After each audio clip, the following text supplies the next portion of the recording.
Bet on Aces. Ace Country. It's basically about my life as a transgender film director living in Vegas and some of my crazy, fabulous friends. How long have you lived in Vegas? Ooh, 15 years now, so I'm a Vegas girl now, battle-born. You have been all over the world. Where have you lived? I actually was born in England, but I grew up in the Middle East in Bahrain, and then I moved back to England as a teenager, then to Paris, and then after Paris back to England again because I couldn't get away from it, and then eventually to Florida and then to Vegas. There's a bunch of reality shows about to come out about transgender women in general right now, and a thing a lot of reality shows tend to do is they pit each of the girls against each other and they create the drama that way, and I think that portrays women in a really negative way, and so we wanted to do something a little different with our show. There's enough drama in the world in all of our daily lives that I wanted it to be me and my girlfriends versus the world and that natural drama come in. And the transgender topic is getting a lot of awareness right now, in the last year especially, and so that's kind of like our in to sell the show, but then it's so much more because I'm actually a film director, so that makes it way more interesting.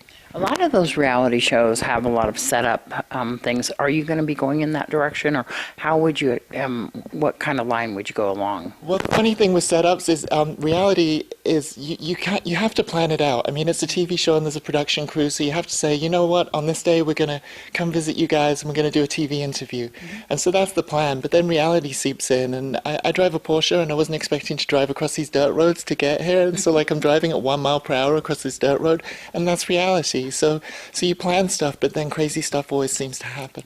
So you're directing television commercials right now and gearing up for the show. What are you trying to sell the show right now? Well, my management is actually in talks with a bunch of networks right now. There's been a lot of pre-buzz about the show because it's kind of an interesting setup, and I'm told that I'm a colorful character. So, but I'm also in development for my first feature film, which comes out in 2018, which is a vampire movie set in Vegas. So while the show is following me around, you know, having this fabulous life in Vegas, because Vegas is fabulous, there's also this whole kind of behind the scenes of getting a movie off the ground and making a movie. So tell me about some of the awards that you've won. Well, I actually won 4 Emmys last year in the student category at the regional Emmys last year. I won Best Director, Best Short, Best Editing, and Best Screenplay for my 2014 sci-fi romance, Boy Meets Girl. So how can people find out more about your work, keep up to date on what you're doing?